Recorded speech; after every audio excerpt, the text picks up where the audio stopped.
धृतराष्ट्र से कहने लगे, भैया मैंने जो कुछ कहना था वो कह दिया, आगे आपकी इच्छा, आप जैसा चाहे वैसा करें। और जाते जाते दुर्योधन से कहने लगे, बेटा मेरा मंतव्य तुझे कष्ट देने का नहीं था, दुख देने का नहीं था, जो सत्य था मैंने तो वही कहा। और जहां तक रही तुम्हारी नौकरी की बात, तुम मुझे क्या निकालोगे, मैं खुद ही छोड़ करके जा रहा हूं। द्वार पर धनुष बाण छोड़ दिया, क्यों? मन में विदुर जी विचार करते, धनुष बाण लेकर यदि बाहर में निकला तो सोचेगा कि विपक्ष में जाकर के मिलेगा, शत्रुओं से मिल जाऊंगा, लेकिन ऐसा मुझे क्यों करना। सुखदेव स्वामी कहते हैं कि परीक्षित इस समय केवल विदुर नहीं जा रहा है कौरवों को छोड़ करके, स निर्गतः कौरव पुण्य लब्धो, मानो समस्त कौरवों का पुण्य ही आज उन्हें छोड़ करके जा रहा है।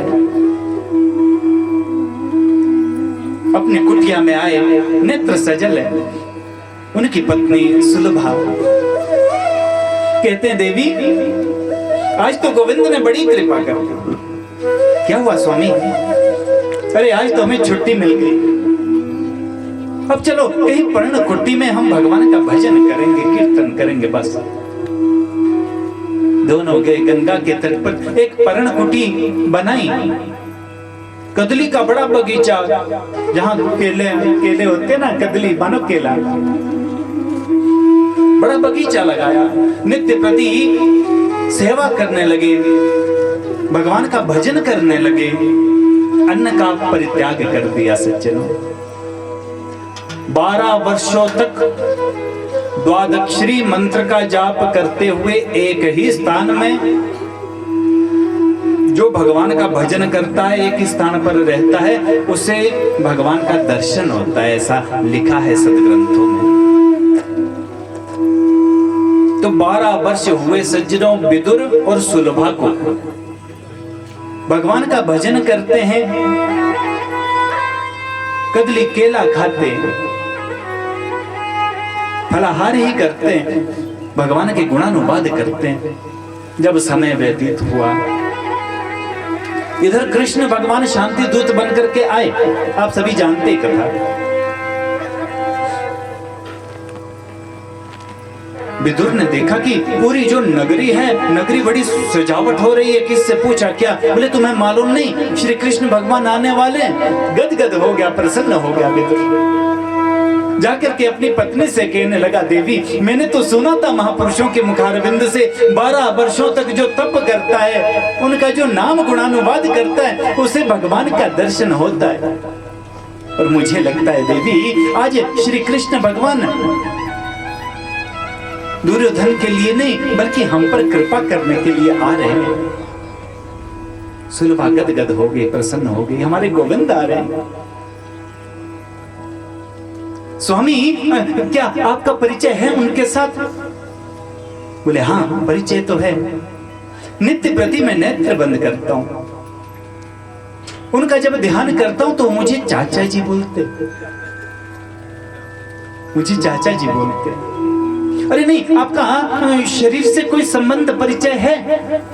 अरे देवी शरीर का क्या, मन से तो है ना परिचय। नहीं नहीं स्वामी, वो आपको जानते, मुझे पहचानते, तो मैं चाहती थी कि हम उन्हें निमंत्रण दे देते भोजन का।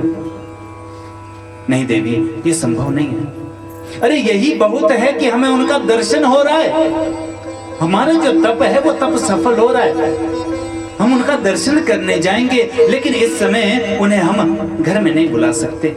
मैं जानता हूं कि वो हमारा निमंत्रण अस्वीकार नहीं करेंगे, लेकिन देवी अभी भी हमारे जीवन में कुछ पाप पुंज है, अभी सही समय नहीं आया।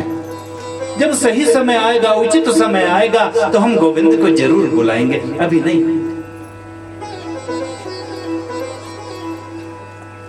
अरे देवी यहाँ वो आ तो जाएंगे, लेकिन उनको हम बिठाएंगे कहाँ, खिलाएंगे क्या? हमारा तो अपना खाने का कुछ ठिकाना नहीं है देवी, उनको क्या खिलाएंगे? विदुरानी कहने लगी, जो हम खाते हैं वही उन्हीं को खिला देंगे, वो तो गोविंद है, सब कुछ जानते हैं। और स्वामी हम गरीब है, गरीब होना कोई पाप तो नहीं है। मैंने सुना है कि गरीबों पर ही तो अधिक कृपा रहती है, उनकी बड़ा प्रेम करते हैं, आप उन्हें बुलाइए। वैसे नेत्र बंद करके मैं तो बहुत कुछ उन्हें पवाती हूँ, खिलाती हूँ, लेकिन एक बार अपने सामने बिठा करके उनको कुछ खिलाना चाहती हूँ। विदुर ने कहा नहीं देवी, अभी ये संभव नहीं है, अभी तो केवल दर्शन मिलेंगे, लेकिन हाँ कभी ना कभी वो जरूर हमारी कुटिया पर आएंगे। और वैष्णव इसी उम्मीद में तो जीवित रहता है सज्जनों, आज नहीं तो कल, कल नहीं तो 10 साल के बाद तो गोविंद का दर्शन होगा। अरे 10 नहीं तो 20 साल के बाद तो होगा। और यदि कभी नहीं हुआ तो वैष्णव इस उम्मीद में जीवित रहता है कि कम से कम अंतिम समय में तो गोविंद का दर्शन हो ही जाएगा। वही तो वैष्णव है। सबसे बड़ी शक्ति है प्रतीक्षा, और वैष्णव वही है जिसके पास प्रतीक्षा रूपी शक्ति है। अपनी पत्नी को लेकर के गए, हस्तिनापुर आ रहे हैं द्वारिकाधीश, 5 पांडवों के दूत के रूप में आ रहे हैं, और यहाँ पर कपट पूर्ण मैत्री का परिचय देने के लिए बड़ी तैयारी कर रखी है दुर्योधन ने महाराज जी। जगह जगह पर तोरण द्वार बना रखे हैं, अटारियों पर माताएं पुष्प वृष्टि कर रही है, जगह जगह पर आरतियां दिखाई जा रही है गोविंद को, लेकिन गोविंद ने ध्यान नहीं दिया, पुष्पों की ओर ध्यान नहीं दिया, आरती की ओर ध्यान नहीं दिया गोविंद ने। क्यों? क्योंकि इनसे स्वार्थ की बू आती है, और जो पूजा हम अपने स्वार्थ के लिए भगवान की करते हैं ना, भगवान कहते हैं वो पूजा मुझे अच्छी नहीं लगती, वो पूजा मुझे अच्छी नहीं लगती। ये तो निष्काम प्रेम के पुजारी है गोविंद। वो तो देख रहे हैं कि मेरे विदुर काका कहाँ है, बहुत भीड़ है। अब सामने तो आ नहीं सकते विदुर जी, क्योंकि उन्हें निष्कासित कर दिया गया है, और कहा है कि महल के आसपास भी आप दिखे ना, दुर्योधन का आदेश है। तो भीड़ में सबसे पीछे खड़े हैं विदुर विदुरानी, अपनी पीठ लगा रखी है दीवार से। विदुर जी देख रहे हैं, अरे देवी वो देखो गोविंद, वो देखो गोविंद। नेत्र सजल हो रहे, प्रेम अश्रु अवरल गति से बह रहे हैं। विदुरानी कहती है, स्वामी आप इन्हें बुलाएं चाहे ना बुलाएं, लेकिन मन ही मन में मैं तो इनका निमंत्रण इनको दे चुकी हूँ कि आप हमारी कुटिया में एक बार आए। देवी ये तुमने उचित नहीं किया। ऐसी चर्चा कर ही रहे थे कि गोविंद ने उस भीड़ में देख लिया विदुर जी, और जैसे भगवान की दृष्टि विदुर पर गई, विदुर तो गदगद हो गए, प्रसन्न हो गए, मन में आनंद रूपी लहरें भरने लगी। अरे देवी देखो तो गोविंद ने हमारी ओर देखा, हमारा जो ये तप है, हमारी जो तपस्या है वो सफल हो गई। विदुरानी को भी लगा ये मुझे पहचान गए होंगे, क्योंकि मुस्कुरा रहे हैं, ये पहचान लिया होगा मुझे कि मैं विदुर जी की धर्म पत्नी हूं। और गोविंद ने तो वहीं से थोड़ा इशारा कर दिया। भगवान कह रहे हम आएंगे, लेकिन भाव में इतने भरे हैं समझ नहीं पाए। प्यार से बोलेगा जय श्री कृष्ण। देवी दर्शन हो गए, अब तुम जाओ, फलाहार की तैयारी करो, मैं जरा जाकर के आता हूं, देखता हूं कि पांडवों के भविष्य का क्या फैसला होता है। यहाँ पर तो बड़े आसन लगाए हैं, बड़े बड़े सम्राट वहां पर विराजमान हैं। गोविंद की अवगानी करने के लिए स्वयं आए हैं दुर्योधन। स्वर्णमय सिंहासन पर नाना प्रकार के रत्न जड़ित है सिंहासन, उस पर तो द्वारिकाधीश को बिठाया गया। दुर्योधन ने कहा आप आए, बड़े आनंद का विषय है ये द्वारिकाधीश। गोविंद ने कहा इस समय में द्वारिकाधीश नहीं, एक दूत बन करके आया हूं पांडवों की ओर से। देखो दुर्योधन, राज्य पांडु का भी उतना ही है, धृतराष्ट्र का भी उतना ही है। धृतराष्ट्र के तुम हो पांडवों के, ये पांडु के पांडव है। मैं तुमसे आधा राज्य नहीं मांगता, मैं तो सिर्फ इतना कहता हूं कि केवल तुम 5 गांव दे दो, और 5 गांव में मैं 5 पांडवों को संतुष्ट कर दूंगा। केवल 5 गांव, केवल 5 गांव दे दो।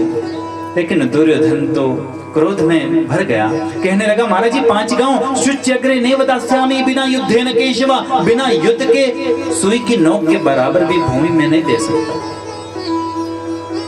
हाँ, युद्ध करना चाहे तो मैं युद्ध के लिए तैयार हूं। गोविंद ने कहा अरे तुमने कभी युद्ध देखा भी है? माता की गोदी में बैठ कर के युद्ध के विषय में सुना होगा, युद्ध देखा नहीं। युद्ध की भीषणता को तुम जानते नहीं। लाखों लाखों वीर गति को प्राप्त हो जाएंगे, और जहां युद्ध होगा वहां की भूमि सदा के लिए रक्तमय हो जाएगी, लाल हो जाएगी। कितनी स्त्रियों के सुहाग उजड़ जाएंगे, कितने बच्चे अनाथ हो जाएंगे। मत करो, यह संभव नहीं है। उतने में हाथ पकड़ लिया धृतराष्ट्र ने, अरे इन्हें अपने पक्ष में लेना है, तो रूप ही बदल दिया। दुर्योधन कहने लगा महाराज जी चलो, जो कुछ भी बड़ों की बातें उसमें मुझे ज्यादा कुछ कहना नहीं चाहिए, चलो ये बात तो होती रहेगी, आप चलिए भोजन पा लीजिए। भगवान ने कहा मैं 2 परिस्थितियों में भोजन करता हूं, यदि पेट में भूख हो तो मैं कहीं भी भोजन कर लेता हूं, या फिर बुलाने वाले का भाव इतना अच्छा हो तो भी मैं वहां भोजन करता हूं। लेकिन यहां पर दुर्योधन मुझे दोनों में से कोई चीज नहीं दिखती। तुम्हारा भाव भी मुझे अच्छा नहीं लग रहा है, और कदाचित मेरे पेट में भूख भी नहीं है, और आज तो भोजन करने का प्रश्न ही नहीं उठता, क्योंकि आज तो हमारे यहाँ विदुर जी का निमंत्रण है। नहीं, आप तो सीधे यहीं पर आ रहे, विदुर जी कहाँ मिले? बोले आया था, उनका पत्र आया था, जब कभी भी हस्तिनापुर आओ तो मेरे यहाँ भोजन। अब विदुर जी वहीं बैठे भीड़ में, विदुर जी विचार कर रहे हैं, अरे मैंने कब बोला? भगवान इशारा कर रहे हैं। विदुर जी तो उठ पड़े, बोले गोविंद का कोई भरोसा नहीं है, सचमुच ही मेरे घर आ सकते, अरे कुछ व्यवस्था तो मैं करूं। निकल गए। यहाँ पर दुर्योधन, क्या विदुर ने आपको भोजन के लिए बुलाया है? बोले हाँ। अरे महाराज जी उसके तो अपने भोजन के लाले पड़े, आपको क्या खिलाएगा? बोले मुझे मालूम नहीं, उसने बुलाया है तो जाना है। अरे महाराज जी उसके पास अब मंत्री पद नहीं है, अब महल में वो रहता नहीं। भगवान ने कहा कोई परवाह नहीं, जहां भी होगा मैं ढूंढ लूंगा। सो गोविंद चल पड़े। जिस तरह से भक्त भगवान के मंदिर में आते हैं ना, उसी प्रकार से भगवान भी अपने भक्त के घर में आते हैं। प्यार से बोलेगा जय श्री कृष्ण।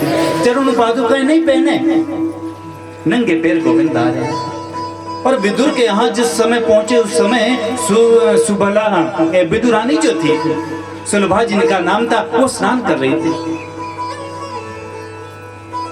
लेकिन गोविंद ने तो दरवाजा खटखटाया,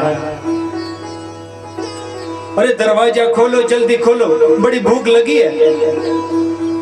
विदुरानी स्नान कर रही थी, अरे ये दिव्य आवाज, ये तो गोविंद की आवाज है, और जिस अवस्था में ना रहती वैसे ही चल पड़ी। प्यार से बोलेगा जय श्री कृष्ण। और जैसे ही द्वार खोला, अरे द्वारिकाधीश आप आ गए, आप आइए ना, आप पधारिए ना। गोविंद ने सोचा मेरे आने की खुशी में, अरे गोविंद आप यहाँ पर बैठिए। लकड़ी का पाटा लिया, बिछा लिया, आप यहाँ पर बैठिए, मैं सुंदर व्यवस्था करती हूँ। दौड़ी दौड़ी गई, गोबर का चोखा दिया।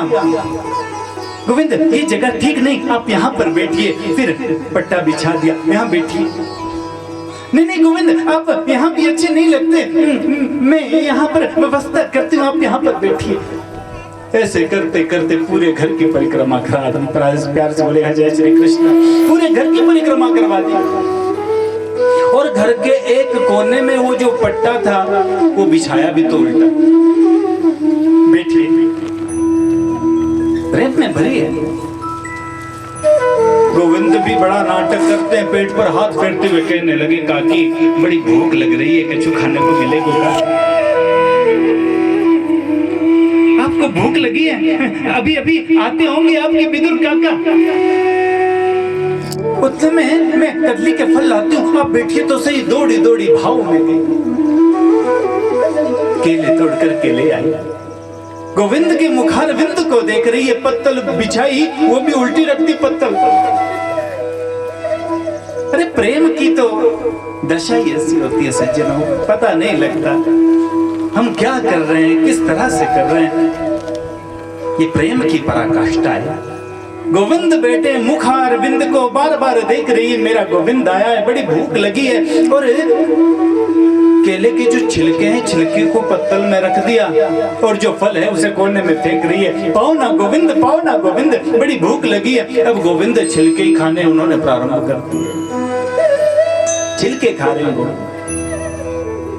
कम से कम 20-25 छिलका तो खा दिया। प्यार से बोलिएगा जय श्री कृष्ण। और कृष्ण कह रहे हैं बहुत मीठे हैं काकी जी, बहुत मीठे। लाला आपको मीठे लगे तो होंगे, जरूर होंगे। अपने हाथों से नित्य प्रति में जल डालती हूँ, आप पाइए और पाइए ना। उतने में फिर से दरवाजे में खटखट हुई। अरे देवी सुनती हो, द्वार जल्दी खोलो। अरे तुम्हें पता नहीं देवी, आज भरी सभा में द्वारिकाधीश ने मेरा कितना सम्मान किया, कितना आदर मुझे दिया। आज भरी सभा में उन्होंने सभी से कहा कि आज मैं विदुर काका के यहाँ भोजन करूंगा।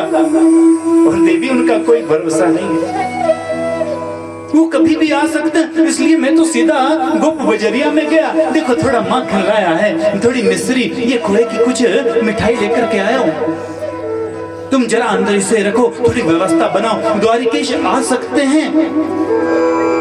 विदुरानी कहने लगी आ सकते हैं, क्या चुके क्या?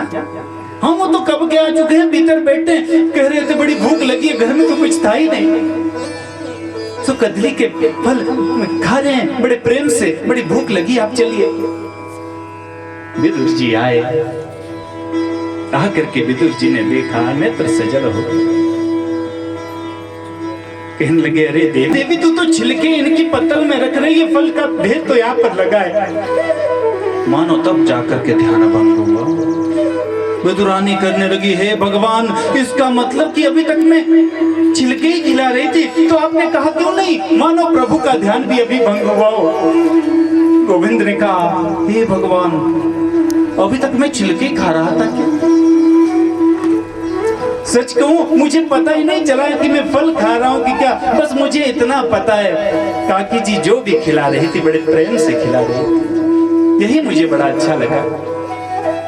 नहीं नहीं महाराज जी आप ये खाइए।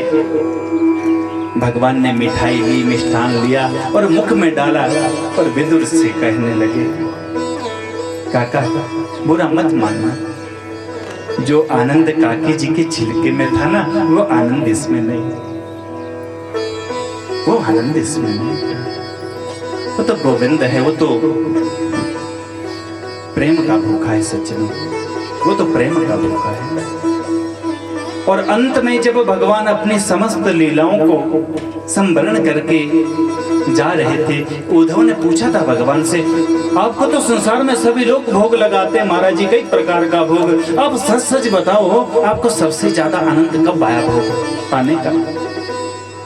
गोविंद ने कहा 2 बार। राम अवतार में जब भिलनी ने जो बेर खिलाए थे ना, उसका भी बड़ा आनंद आया। और इस अवतार में, कृष्ण अवतार में विदुरानी ने जो छिलके खिलाए उसमें बड़ा आनंद आया। वैसा आनंद कभी नहीं आया, ऐसा आनंद जीवन में कभी नहीं आया। प्यार से बोलेगा जय श्री कृष्ण। तो आइए कुछ समय के लिए भगवान का संकीर्तन, तत्पश्चात पुनः कथा गंगा में प्रवेश। कीर्तनाचार्य जी हमारा सुंदर सा भजन आपको सुनाएंगे।